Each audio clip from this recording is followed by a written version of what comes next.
नमस्कार, स्वागत है आपका इंडिया न्यूज पर और मैं हूं आपके साथ स्वाति सिंह। एनडीए सरकार के खिलाफ विपक्ष के अविश्वास प्रस्ताव का जवाब देने के लिए प्रधानमंत्री नरेंद्र मोदी लोकसभा में नजर आए। उनका एक बयान सोशल मीडिया पर तेजी से वायरल हो रहा है। उन्होंने कहा कि भगवान बहुत दयालु हैं और वे किसी न किसी माध्यम से अपनी इच्छा पूरी करते हैं। मैं इसे भगवान का आशीर्वाद मानता हूं कि भगवान ने विपक्ष को सुझाव दिया कि वे प्रस्ताव लेकर आए। उन्होंने कहा कि जनता के आशीर्वाद से एनडीए और बीजेपी पिछले सभी रिकॉर्ड तोड़ प्रचंड जीत हासिल कर वापस आएंगे। पीएम मोदी ने अपने जवाब में सबसे पहले विपक्ष के नेता अधीर रंजन चौधरी को घेर लिया, जिसकी क्लिप सोशल मीडिया पर तेजी से वायरल है। विपक्ष पर निशाना साधते हुए पीएम मोदी ने कांग्रेस से पूछा कि बुधवार को अधीर रंजन चौधरी को संसद में बोलने की इजाजत क्यों नहीं दी गई। उन्होंने कहा कि अधीर रंजन को क्यों किनारे किया गया। हो सकता है कोलकाता से बुलावा आया। अविश्वास प्रस्ताव पर जवाब देते हुए पीएम मोदी ने आगे बहुत कुछ कहा। उन्होंने कहा कि 1999 में अटल बिहारी वाजपेयी के खिलाफ अविश्वास प्रस्ताव आया था, तब शरद पवार ने बहस की।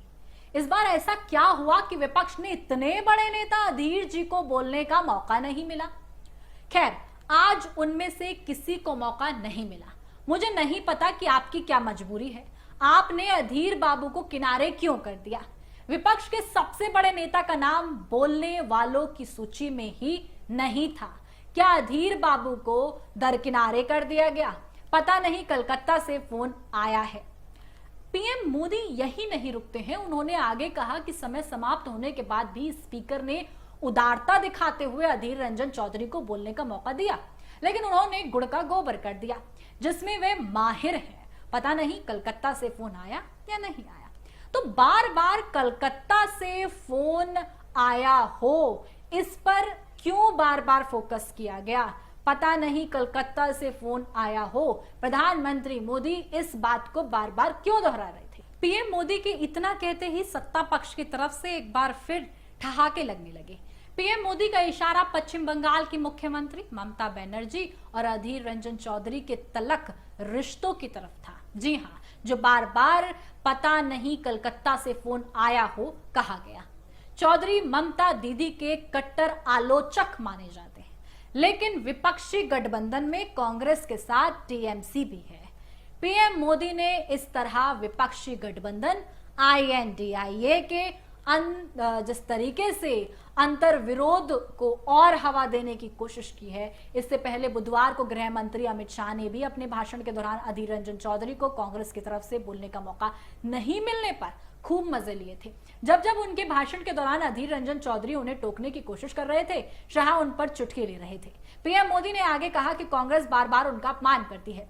कभी चुनावों के नाम पर उन्हें अस्थायी रूप से फ्लोर लीडर के पद से हटा देते हैं। हम अधीर बाबू के प्रति अपनी पूरी संवेदना व्यक्त करते हैं। उधर लोकसभा में अविश्वास प्रस्ताव पर तीसरे दिन की बहस के बाद राहुल गांधी और अमित शाह के बाद आज लोकसभा में कांग्रेस के नेता अधीर रंजन चौधरी को बोलने का मौका मिलता है। अधीर रंजन चौधरी भी सरकार पर हमलावर नजर आते हैं। उन्होंने प्रधानमंत्री की तुलना धृतराष्ट्र तक से कर दी, जिसके बाद सदन में हंगामा हो गया। कांग्रेस नेता अधीर रंजन चौधरी ने कहा कि अविश्वास प्रस्ताव की ताकत आज प्रधानमंत्री मोदी को संसद में खींच कर ले आई है। हमें से कोई भी इस अविश्वास प्रस्ताव के बारे में नहीं सोच रहा था। हम तो यही मांग रहे थे कि पीएम मोदी संसद में आए और मणिपुर मुद्दे पर बोलें। हम किसी भाजपा सदस्य को संसद में आने की मांग नहीं कर रहे थे। हम सिर्फ अपने प्रधानमंत्री के आने की मांग कर रहे थे। कांग्रेस नेता अधीर रंजन चौधरी ने कहा कि देश का मुखिया होने के नाते पीएम मोदी को मणिपुर के लोगों के सामने मन की बात करनी चाहिए थी। ये मांग कोई गलत मांग नहीं थी, ये आम लोगों की मांग थी। उन्होंने कहा कि मोदी 100 बार देश के पीएम बने, हमें कोई लेना देना नहीं, हमें देश के लोगों से लेना देना है। अधीर रंजन चौधरी ने कहा कि मणिपुर की घटना का जिक्र कर कहा कि जहां का राजा अंधा होता है, वहां द्रौपदी का चीरहरण होता है। इसके बाद केंद्रीय गृह मंत्री अमित शाह ने आपत्ति जता दी। उन्होंने कहा कि आप पीएम के बारे में इस तरह के सदन में नहीं बोल सकते। अधीर रंजन ने कहा कि हम ये कहना चाहते हैं कि पीएम मोदी हर चीज में कुछ ना कुछ बोलते हैं, लेकिन मणिपुर पर वे चुप हैं। हमें ये बिल्कुल पसंद नहीं है। ऐसे में अधीर रंजन चौधरी जिस तरीके से पीएम मोदी को बोलते हुए नजर आए, उन्होंने पीएम मोदी के लिए जो भी लफ्ज इस्तेमाल किए उस पर साफ तौर पर माफी की मांग बीजेपी की ओर से उठाई गई और बार बार हंगामा हुआ।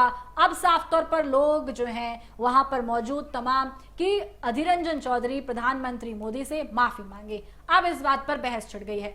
लेकिन सबसे बड़ी चीज जो बार बार देखी जा रही है कि कलकत्ता से फोन का जिक्र बार बार हो रहा है और अधीर रंजन चौधरी को बोलने क्यों नहीं दिया जा रहा, कांग्रेस क्यों अधीर रंजन चौधरी को दरकिनारे कर देती है, इस पर सवाल खड़े हो गए हैं। क्योंकि प्रधानमंत्री मोदी ने खुद इस बात का जिक्र कर दिया है तो इसमें एक अलग ही हवा मिल गई है। क्या ये विपक्षी एकता में एक फूट का काम करने वाली है? प्रधानमंत्री मोदी ने जिस तरीके से अधीर रंजन चौधरी की बातें साफ तौर पर रख दी कि कांग्रेस उन्हें दरकिनारे कर रही है।